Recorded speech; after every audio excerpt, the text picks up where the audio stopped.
Hello, I'm Glenn with Riggs Cat, and we are here at Little Rock at a facility that we set up several years ago with some standby power, and we are also prime power when the need arises, either storm avoidance or for interruptible with the utility. So these packages were put in service in 2007. Each one of them is 2,250 kW. They're 13,800 volt. So these are self-contained packages, if you will. They have day tanks here that have got fuel inside the room. They're 660 gallon capacity. The main fuel tanks are actually outside, and the fuel is pumped into this room. This room has got pressure fans that provide input pressure into the room. So we have a 1/2 inch of positive pressure inside the room while the engines are running. So we have adequate air to cool the radiators and cool the generators, and have enough air for the compression ignition on the engine systems. So once again, this was one of the first systems that we put in. It's been very successful. We've actually had to add another unit. They reached capacity about 3 or 4 years ago. We're running it pretty tight, so we added a 3 meg unit. I think this unit went in 2017 to add additional capacity. Now that unit is a tier 4 package, and it has a catalyst on it, and it uses diesel exhaust fluid with compressed air to atomize the diesel exhaust fluid in the ignition system. So with the new capacity of this unit, this facility is able to run again at about 75–80% capacity during peak summer loads. In the winter loads, they don't run quite that much, but it is a very viable system and works really well.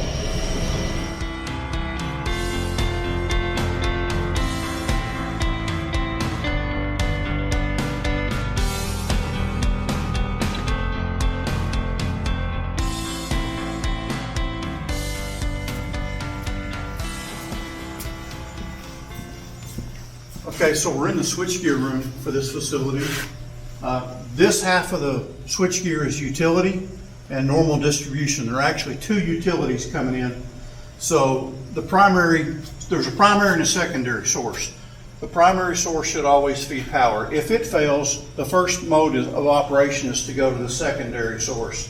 However, anytime there's any failure, we're going to start all the engines on the generator set, and then we're going to make the decision based off of what's available, whether we go to generator or whether we go to the other utility. So when power does fail, the generators all come up online. The first generator that comes online picks up the emergency load. Once it picks up that emergency load, then we start paralleling the other 4 generators to that one particular generator. And then we start picking up the rest of the load and sending power back up the hill to the facility that this is powering up.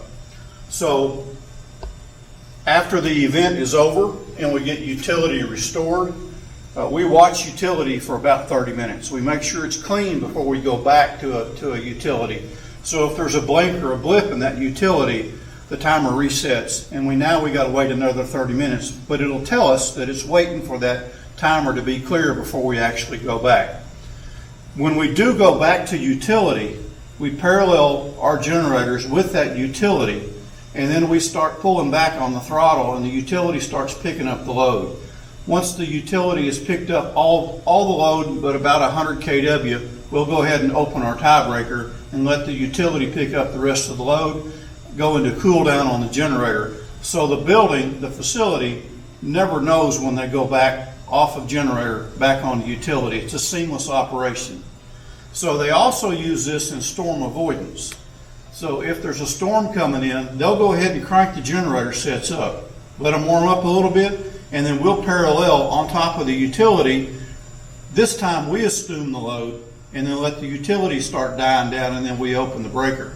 In this case, they use the generators for primary power, and utility is backup if the storm comes through for that situation. So if you look over here, this is the controller for this package, and it shows that the light blue is the utility coming in right now. This breaker is closed, and we're feeding power, normal power, up to the facility. The dark blue is dead power, and here are our generator sets. Once they crank, they turn red.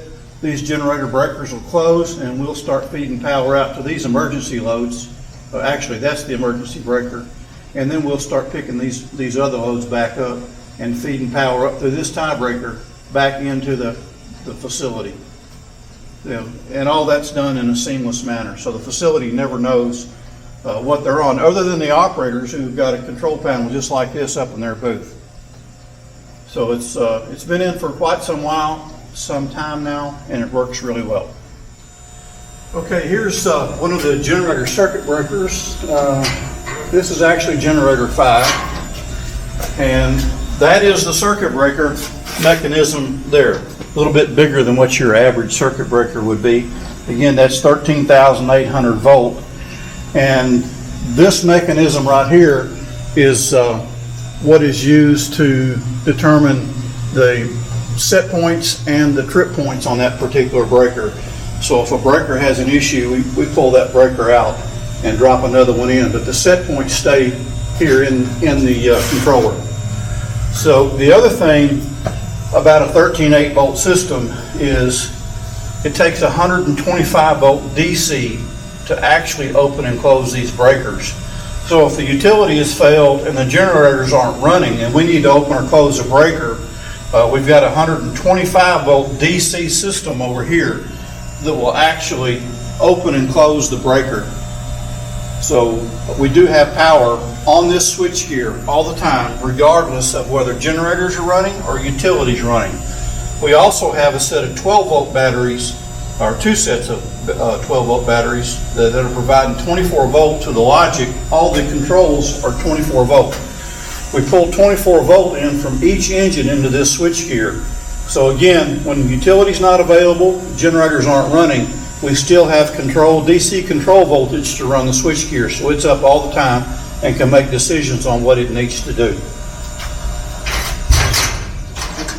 Inside this cabinet are just some of the controllers that monitor the generator, and the voltage transformer up on top is what that big box is.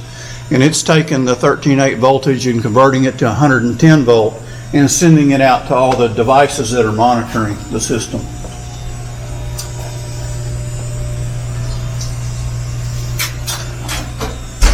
So you may have heard of diesel exhaust fluid, and that last engine uses diesel exhaust fluid, but you don't see it in the little blue box like you do at the service stations.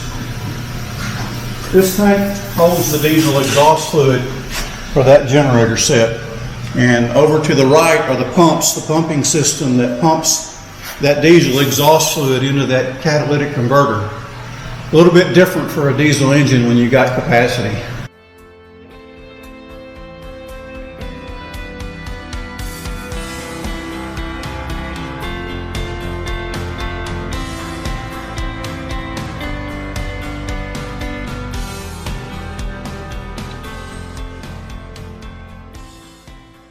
So this is the control panel for the 3 meg unit. It has engine controls, the AC controls. It'll tell us what the voltage and amperage is. It'll tell us what the coolant temperature, oil pressure is, what the engine speed is, battery voltage. So this reports into the switchgear. I don't remember whether I mentioned or not, all these generators are 13,800 volt. They're what's considered medium voltage. They're not 480 volt. But we're using that because of the large capacity capability of the generators and the fact that we're pushing the power quite a distance away here. So also on this panel is a remote annunciator. So if there is an issue with the engine, it'll show up on this annunciator. It will also show up on the switchgear, which will give an alarm to the operator up in the operator's room. So if there's an issue, they'll know right away there's a problem and can address it, hopefully before it shuts the unit down.